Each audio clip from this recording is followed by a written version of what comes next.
Bismillahirrahmanirrahim. Ahmaduhu wa usalli ala Rasulil Kareem. Today I want to talk about Santa Claus and Christmas, and more so probably about Santa Claus. And then I want you to tell me what you think. Yes, I'm going to talk about how Santa Claus relates to the one-eyed man. The one-eyed man who is followed by Ya'juj and Ma'juj. So remember, I'll be talking about that. But before I talk about that, I want to talk about other aspects of Christmas. I want to talk a macro view of the whole Christmas situation. And then we will see how Christmas may relate, Santa Claus, Christianity may relate to the end of times in terms of their celebration of Christmas, particularly in reference to Santa Claus. Now, so let's get started. Charlie? I don't like this. Oh. What is it? An old banana. An old banana? Isn't that exciting? Wow. A battery and an onion. What's wrong? I don't want an onion. Did you smell your onion? Here, smell it. Oh, I smelled it.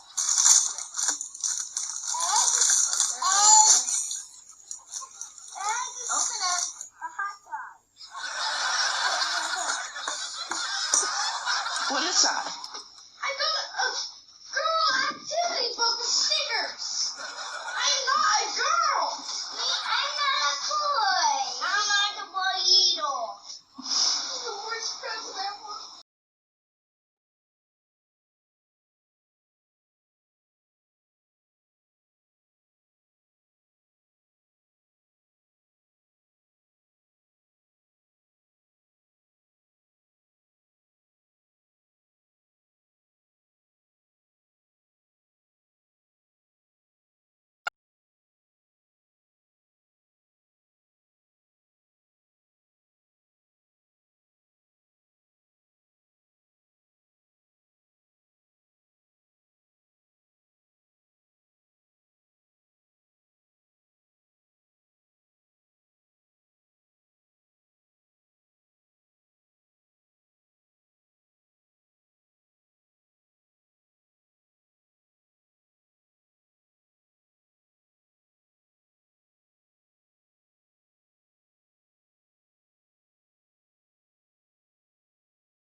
She's gained 10 bucks, so the overall economy has broken even.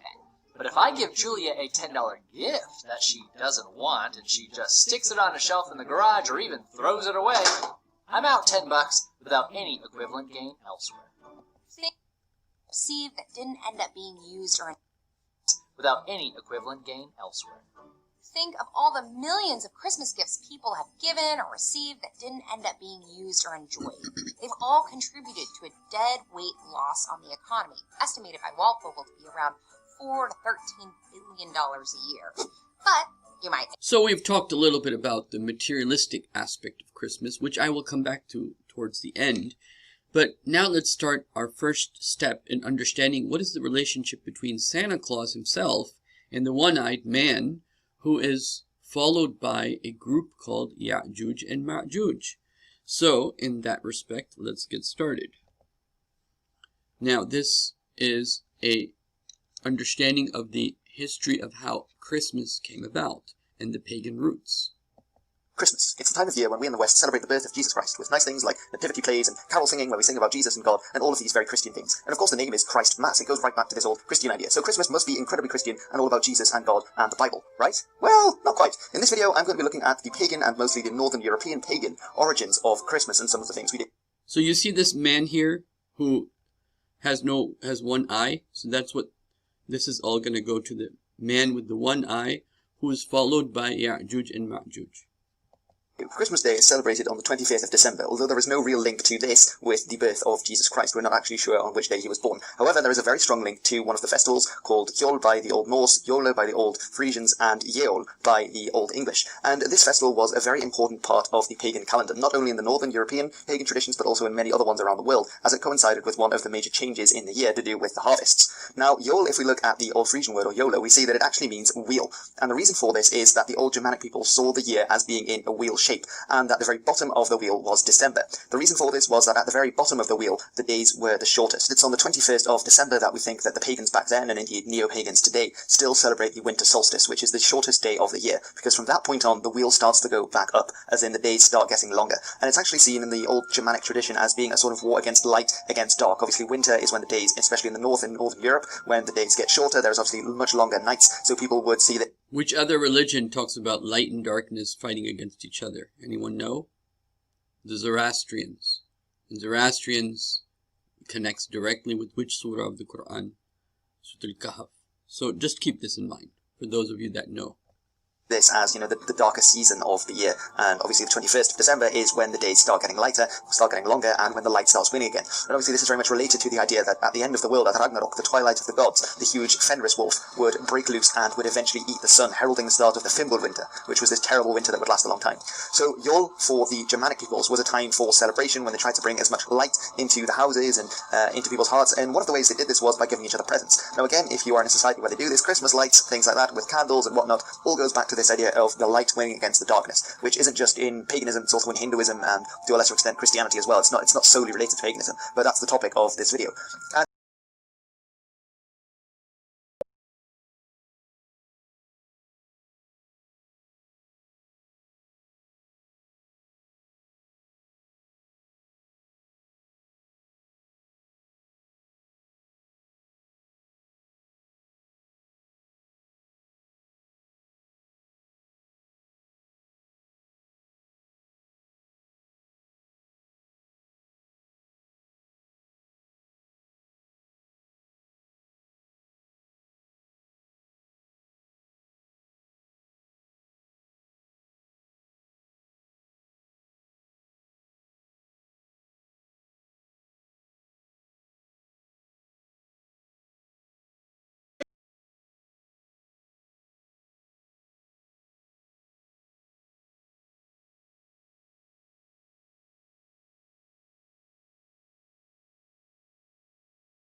that the Christian church banned it.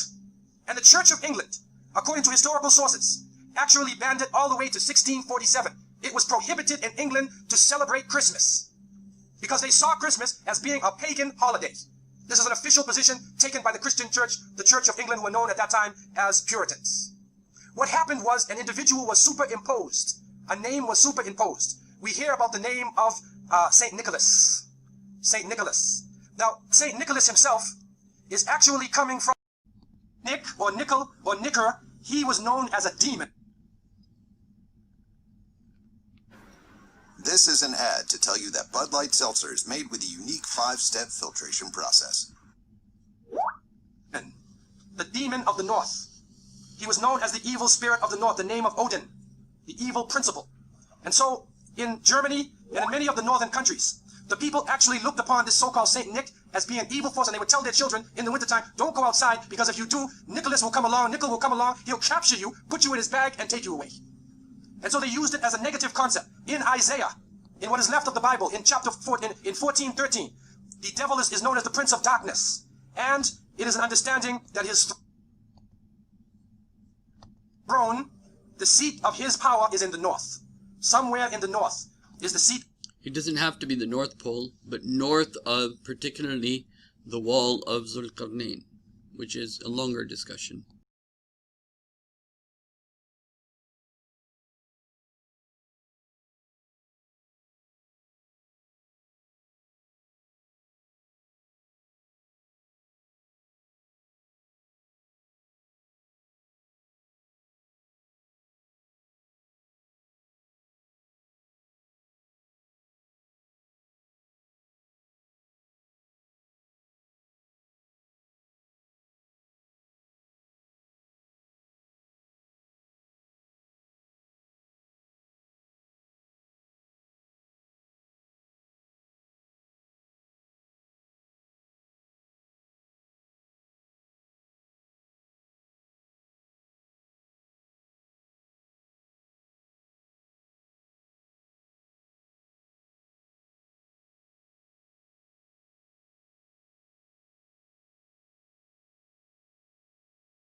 And so it's not by chance that Christmas started in the last few centuries again from Christianity.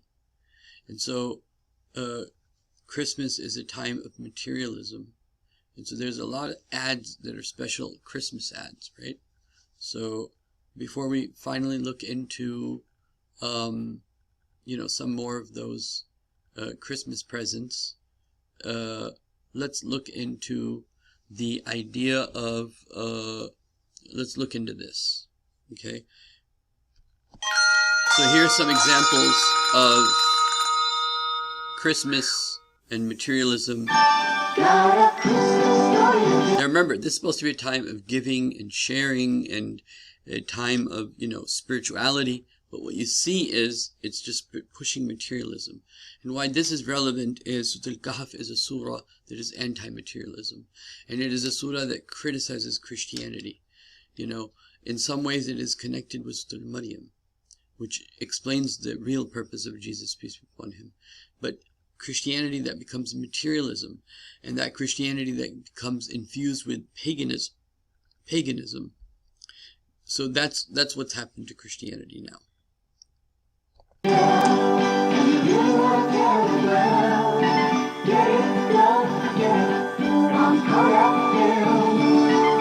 So notice how something very evil can later on be made to look good.